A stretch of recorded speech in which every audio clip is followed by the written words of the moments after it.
بسم اللہ الرحمن الرحیم۔ السلام علیکم معززین کرام، اللہ پاک آپ کو ہمیشہ خوش و خرم رکھے اور ایمان و صحت کی بہترین حالت میں رکھے۔ معززین، آج کی اس ویڈیو میں ہم بات کریں گے کہ اللہ پاک نے عورت کو کس چیز سے بنایا، مٹی سے تخلیق کیوں نہیں کی۔ ساری تفصیل اس ویڈیو میں بیان کی جائے گی۔ اگر آپ کو یہ میری ویڈیو اچھی لگے تو لائک کریں، شیئر کریں اور میرے چینل کو سبسکرائب کر دیں۔ آپ کے تعاون کا بھرپور شکریہ۔ عورت مٹی سے کیوں نہیں بنائی گئی؟ اللہ تعالیٰ نے عورت کو کس طرح تخلیق کیا؟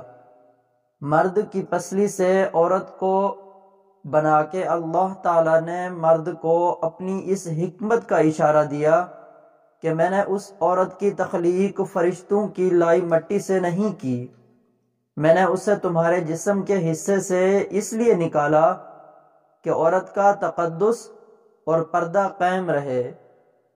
فرشتوں کو بھی خبر نہ ہونے پائی کہ زمین کی لائی ہوئی کس مٹی سے عورت کی تخلیق ہوئی، یعنی عورت کے تقدس کی حد تو دیکھیے کہ فرشتوں سے بھی اس کی بناوٹ کا پردہ لازمی قرار دیا گیا، اور پہلی عورت اس مرد کی پسلی سے نکلی جس کی وہ منکوحہ کہلائی۔ اب بات آتی ہے پسلی کی۔ عورت پسلی سے ہی کیوں نکلی؟ کیا ٹیڑھا پن وہیں سے ملا؟ نہیں، یہاں بھی حکمت سے خالی بات نہیں ہے۔ انسانی جسم میں دل اور بہت سے نازک حصے پسلی کے پیچھے چھپے ہوئے ہیں، یعنی پسلی ایک ڈھال ہے۔ ان نازک حصے کے لیے تو اللہ پاک نے عورت کو پسلی سے نکال کے یہ نہیں بتایا کہ عورت میں ٹیڑھا پن ہے، بلکہ اس عورت کو پسلی کی تخلیق کر کے یہ بات سمجھا دی کہ عورت وقت بڑھنے پر ڈھال بھی بن سکتی ہے۔ حضور پاک صلی اللہ علیہ وسلم نے صحابہ کی محفل میں جلوہ فرما تھے کہ ایک شخص حاضر ہوا اور عرض کرنے لگا، یا رسول اللہ صلی اللہ علیہ وسلم، کوئی ایسا مومن بھی ہے جو جہنم میں رہے گا؟ حضور پاک صلی اللہ علیہ وسلم فرمانے لگے، ہاں، ایک شخص ایسا ہوگا جو جہنم کی گہرائی میں 1000 سال رہے گا اور مسلسل اونچی آواز میں پکارتا رہے گا، یا حنان یا منان۔ ایک دن اس قدر اونچی بلند آواز سے ہی یا حنان یا منان کہے گا کہ حضرت جبرائیل علیہ السلام جہنم کے قریب سے گزرتے ہوئے اسے سن لیں گے۔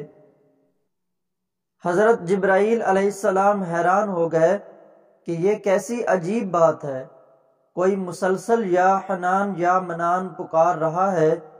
حضرت جبرائیل علیہ السلام عرش کے سامنے حاضر ہوں گے اور سر سجدے میں رکھ کر خدا کی تسبیح بیان کریں گے۔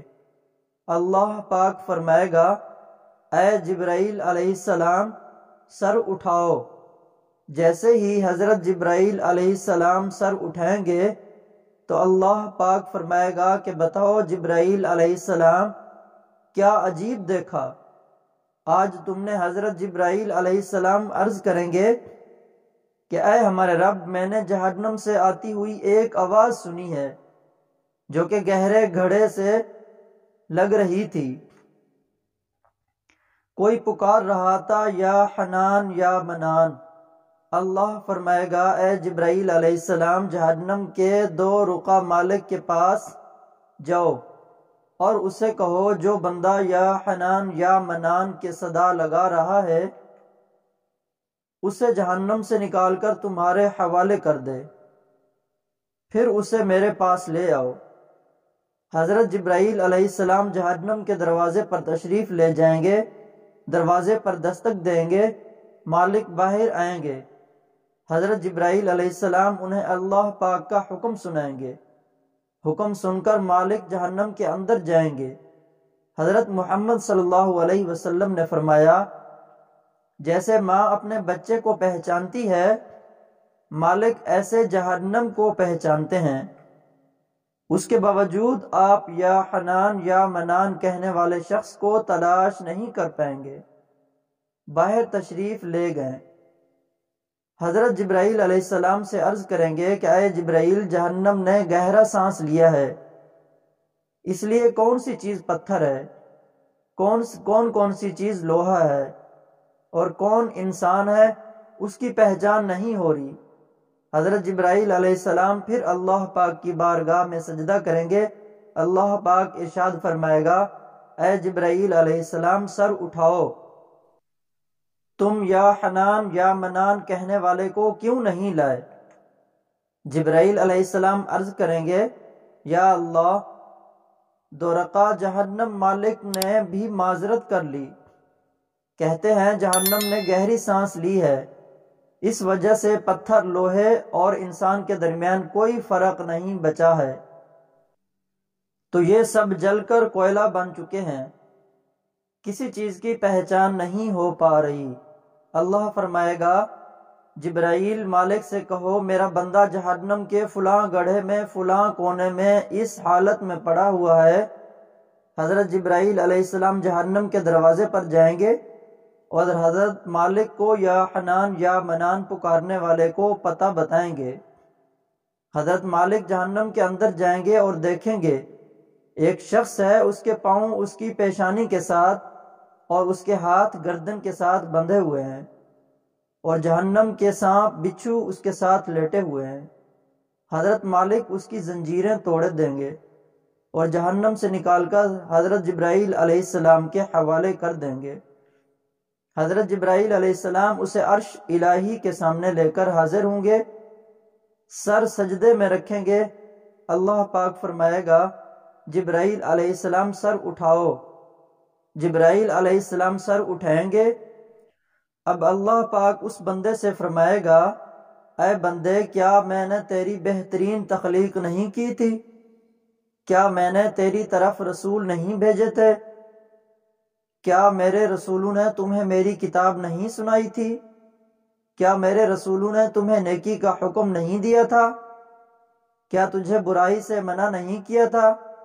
وہ بندہ ساری باتوں کو مانے گا، اقرار کرے گا، یا اللہ، تو نے میری بہت اعلیٰ تخلیق فرمائی، تیرے رسول بھی تشریف لائے اور انہوں نے تیرے احکام بھی سنائے۔ اللہ پاک فرمائے گا، فلاں فلاں گناہ کیوں کیا؟ وہ عرض کرے گا، یا اللہ، میں نے اپنی جان پر ظلم کیا، جس کی سزا میں مجھے جہنم میں ڈال دیا گیا۔ اے اللہ، اس کے باوجود میری امید نہیں ٹوٹی، مجھے تیری رحمت سے امید تھی، میں یا حنان یا منان پکارتا رہا۔ مولا، تو نے مجھے اپنے فضل سے جہنم سے نکالا، یا اللہ مجھ پر رحم فرما۔ اللہ پاک فرمائے گا، اے فرشتوں، گواہ ہو جاؤ، میں نے اس پر رحم کیا اور اسے معاف کر دیا۔ ناظرین، آئیے اپنا اپنا محاسبہ کرتے ہیں۔ کیا ہم میں کوئی ایسا ہے کہ جو کہہ سکے کہ میں اپنے ایمان کا حساب کر سکتا ہوں؟ اپنی اپنی گریبانوں میں نظر ڈالیں، کوئی ایسی خوبی جس پر ہمیں یقین ہو کہ ہمیں دوزخ میں نہیں ڈالا جائے گا۔ ہزاروں سال کی عبادتیں بھی رد ہوتی دیکھی گئی ہیں، تو بس اللہ سے دعا کرتے ہیں کہ اے اللہ، ہم جانتے ہیں کہ اگر ہمارے ایمان کا سخت حساب لیا گیا تو یقیناً ہم نہیں بچ پائیں گے، ہم بے حد گناہگار ہیں، لیکن اے اللہ پاک، ہم تیری رحمت کا سوال کرتے ہیں، ہم سے حساب اپنی عدل و انصاف پر نہ لینا، بلکہ ہم پر اپنی رحمت اور عطا کا سایہ رکھنا۔ اے اللہ پاک، ہماری دعا کو قبول فرمائیں۔ قیامت کے دن جب لوگوں کے ایمان کا حساب و کتاب ہو رہا ہوگا، پر کچھ لوگ ایسے ہوں گے جن کو اللہ تعالیٰ بغیر حساب کے جہنم میں بھیج دے گا۔